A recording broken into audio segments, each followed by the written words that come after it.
time goes by. So slowly, time goes by. Dur dur. Samet arabalara bak. Arabalara atla orada.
Aman aman.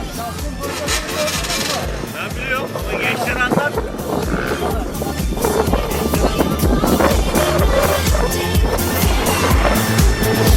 Nerede motor?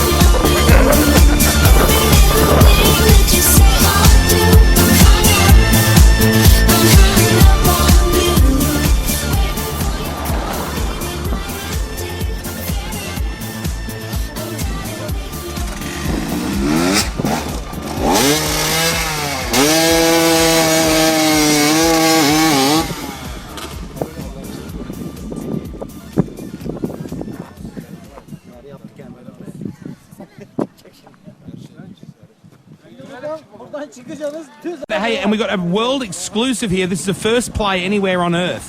Flow Rider's brand new song. It's Whistle and then Flow Rider are talking to us next. This here Can you blow my whistle, baby, let me know. Girl, I'm gonna show you how to do it, and we start real slow. You just put your lips together and you come real close. Can you blow my whistle, baby, whistle, baby? Here we go.